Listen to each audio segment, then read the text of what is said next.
வணக்கம். ஜபைஜத் from Jawadhu Vattiputhur power writer அப்படிங்கிற யூடியூப் சேனல் மூலமாக உங்களை மீண்டும் சந்திப்பு ரொம்ப மற்ற மகிழ்ச்சி. அத்தோடு எங்கள் சேனலை சப்ஸ்கிரைப் பண்ணுங்கள், பெல் பட்டன் அழுத்த மறந்துடாதீங்க. அத்தோடு எல்லாத்துக்கும் ஷேர் பண்ணுங்கள். 2026 சட்டமன்ற தேர்தல் ரொம்ப டஃப்பாக இருக்கும்.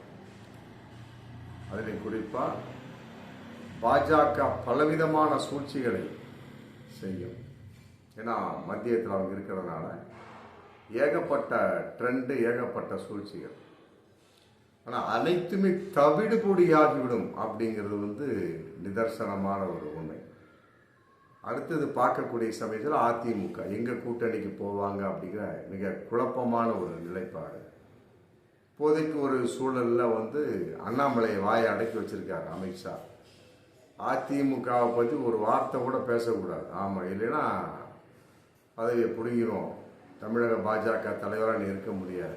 இருந்தாலுமே கூட அதிமுக எடப்பாடி கூட்டணி பாஜகவோடு வர வேண்டும் என்றால் அண்ணாமலை இருக்கக்கூடாதுங்கிற ஒரு கண்டிஷன் தான் போயிட்டு இருக்கு.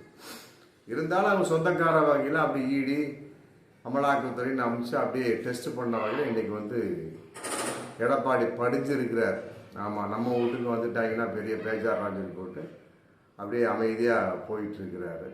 இப்படி அதிமுகவோட நிலைப்பாடு. அப்படி இருக்கக்கூடிய சமயத்தில் அதிமுகவோடு பாஜக கூட்டணி வைக்கும் அப்படிங்கிற ஒரு நிலைப்பாடு இன்றைக்கி ரொம்ப தெளிவாகவே போயிட்டுருக்கு. அதுக்கு தகுந்த மாதிரி எங்களுக்குள்ள மீண்டும் குழப்பம். செங்கோட்டை தனியாக ஒரு கொடியை பிடிச்சி தனிப்பட்ட முறையில் போயிட்டுருக்காரு. பின்னால் எஸ்பி வேலு, மற்றபடி தங்கமணி, அப்புறம் கடம்பூர் ராஜு, அப்புறம் கேபி அன்பழகன் சொல்லிட்டு அவங்க ஒரு குரூப் போயிட்டுருக்குறாங்க.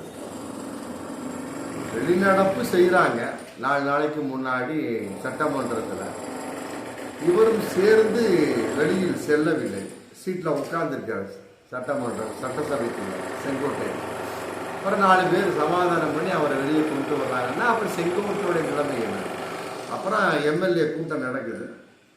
கூட்டத்துக்கு கலந்து கொள்ள செங்கோட்டைங்க.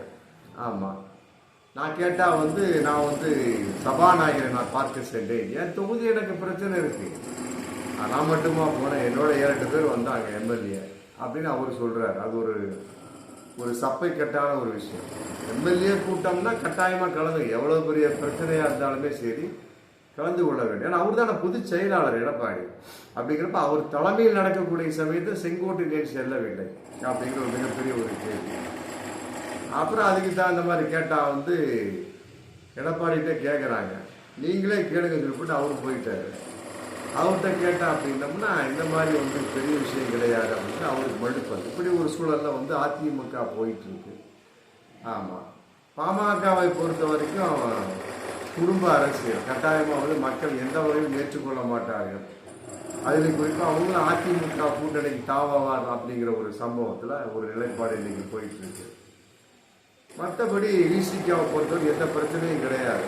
நம்ம திரும்ப அவர்களை ஒரு டார்ச்சர் பண்ண வகையில் ஆதவ் அர்ஜுனாவை கட்சியை விட்டு ஒத்தி வச்சாங்க. அவர் கட்சியை விட்டு விலகி போய் இன்னைக்கு தாவேக்காவில் இருக்கிறாரு. தாவேக்காவை பொறுத்த வரைக்கும் அறுக்கி விட்டு கொண்டிருக்கக்கூடிய ஒரு கட்சி. எல்லாம் இணையதளத்திலே முடிச்சிடான்னு பார்த்துட்டு இருக்கிறாங்க. கட்டாயமாக அதை மக்கள் ஏற்றுக்கொள்ள மாட்டார்கள்.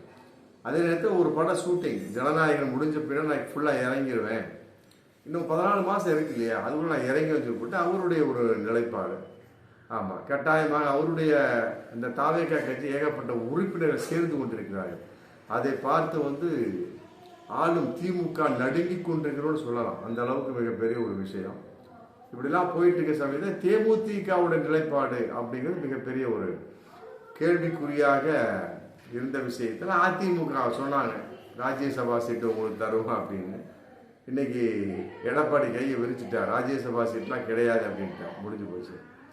ஆமாம், பிரேமலதாவை கேட்டான் அப்படின்னம்னா அந்தம்மா சொல்கிறாங்க, ஒரே ஒரு கும்பிடு போட்டு அவங்க வாட்டுக்கு போயிடுறாங்க. இந்த நிலைப்பாட்டில் திண்டுக்கல் இதில் மிகப்பெரிய ஒரு விழா இல்லை திருமண விழா நடக்குது. அது சம்மந்தப்பட்ட வகையில் பழனியில் கலந்துக்கிறார் தேமுதிகவுடைய பொதுச் செயலாளர் பிரேமலதா, விஜயகாந்தினுடைய மனைவி.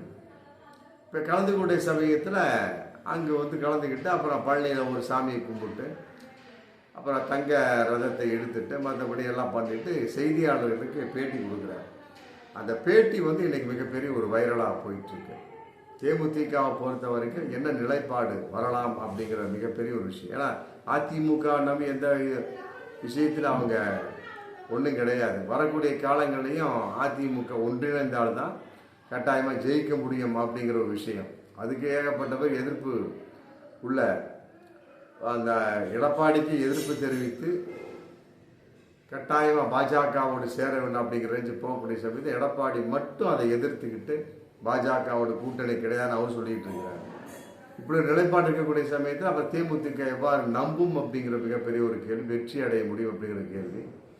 அதன் அடிப்படையில் வந்து இன்னைக்கு வந்து திமுகவை நோக்கி தேமுதிக நகர்ந்து கொண்டிருக்கிறது வெளிப்படையாகவே அப்படின்னு கூட சொல்லலாம். அதன் அடிப்படையில் அவருடைய பேட்டி பழனியில் தேமுதிக பிரேமலதா அளித்த பேட்டி வந்து இன்னைக்கு மிகப்பெரிய ஒரு வைரலாக போயிடுச்சு. அதாவது தமிழக பட்ஜெட்டை பற்றி மற்ற தமிழக நிலைமை பற்றியும் கேட்கக்கூடிய சமயத்தில் அவர் விழாவாரி ஒரு 5-6 பாயிண்ட் சொல்கிறார் தேமுதிக பிரேமலதா. அதாவது தமிழ்நாடு நிதிநிலை அறிக்கை ரொம்ப வரவேற்கத்தக்க ஒன்றாக இருக்குது, எனக்கு ரொம்ப பிடிச்சிருக்கு அப்படின்னு கூட சொல்கிறார்.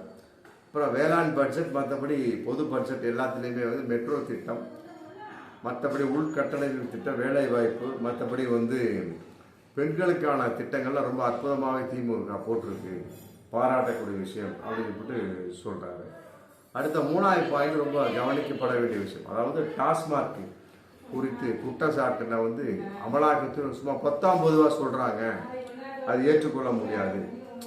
சும்மா 10ஆம் பொதுவாக, ஆமாம் அவர் அங்கே இப்படி போனாருப்பா, இவர் இப்படி வந்தாருப்பா, இப்படி 10ஆம் பொதுவாக சொல்கிறாங்க, ஏற்றுக்கொள்ள முடியாது, கண்டறிந்து தெளிவுபடுத்த வேண்டும் அப்படின்னு சொல்லிட்டு ரொம்ப தெளிவாக சொல்கிறார். எல்லாருமே எதிர்த்த ஒரு விஷயம். அதே நேரத்தில் இன்னைக்கு பாஜக வந்து சும்மா ஒரு அடையாள ஒரு வேலை நிறுத்த மாதிரி பண்ணி அப்புறம் நாய் வண்டியில் ஏறுங்க அப்படின்னா நான் ஏற மாட்டேன் எப்படி ஹெச் ராஜா சொல்ல, அந்த மாதிரி ஒரு நிலைப்பாட்டை இன்னைக்கு பாஜக வந்து போயிட்டுருக்கு. டாஸ்மார்க்குடைய ஒரு அந்த போராட்டம் கான்செப்ட். ஆனால் திமுகவை பொறுத்த வரைக்கும் அந்த அண்ணா பல்கலைக்கழக வழக்கத்தில் போராடினாங்க. அப்புறம் கூடாது என்ற வகையில் போலீஸார் அனுமதி இல்லாமல் வரக்கூடிய சமயத்தை அதை விட்டு விலகி விட்டார்கள். ஆமாம், அந்த ஒரு நிலைப்பாடு மட்டும்தான் தெரியுது அதிமுக ஆதரவு. மற்றபடி ராஜ்யசபா சீட்டு இல்லை அப்படின்னோடனே சுத்தமாகவே வந்து கலந்து விட்டார் அப்படின்னு தான் சொல்ல முடியும். பிரேமலதாவை பொறுத்தவரை இன்னைக்கு வந்து தேமுதிகவை நோக்கி, இது திமுகவை நோக்கி நகர்ந்து கொண்டிருக்கிறார் அப்படின்னு நம்ம பகிரங்கமாக சொல்லலாம். அடுத்த ஒரு ஸ்டெப்பு இன்னும் தூக்கலாகவே சொல்லலாம். அதாவது தொகுதி சீரமைப்பு விவகாரத்தில் ஒன்றிய அரசை எதிர்த்து தமிழக அரசோடு நாங்கள் கைகோர்ப்போம், தேமுதிக கைகோர்ப்போம் அப்படிங்கிறார். உண்மையிலே இது வந்து திமுகவை நோக்கி சட்டசபையில் கூட்டணிக்காக தேமுதிக எத்தனை சீட்டு கிடைச்சாலும் பரவாயில்லப்பா, ஒரு 2 சீட்டு கொடுத்தாலும் பரவாயில்ல, நாங்கள் சம்மதம் அப்படிங்கிற மாதிரி தான் தெரியுது. இதன் வெளிப்பாடு வந்து உற்று நோக்கக்கூடிய சமயத்தில் கட்டாயமாக வந்து அடுத்த 2026 வரக்கூடிய சட்டமன்ற தேர்தலில் தேமுதிக திமுகவோடு தான் கூட்டணி சேரும் அப்படிங்கிற பகிரங்கமான ஒரு விஷயம் கட்டாயமாக தெரியும். அதே நேரத்தில் இன்னொரு விஷயம், தமாக நாமக்கல்ல வந்து ஜி.கே. வாசன் பேட்டி கொடுக்குறார். அதாவது 2026 சட்டமன்ற தேர்தலில் எங்களுடைய தமாக எம்எல்ஏக்கள் சட்டசபைக்கு செல்வார்கள் அப்படின்னு சொல்லிட்டு பேட்டி கொடுத்துருக்கிறார். அது எந்த நிலைப்பாடும் தெரியல. ஆனால் ஒன்று, இந்த வருஷத்தில் இது அற்புதமான ஒரு மிகப்பெரிய ஒரு ஜோக்காகத்தான் நம்ம பார்க்கக்கூடிய சூழல். பார்ப்போம் மீண்டும் அடுத்த வீடியோ. நன்றி.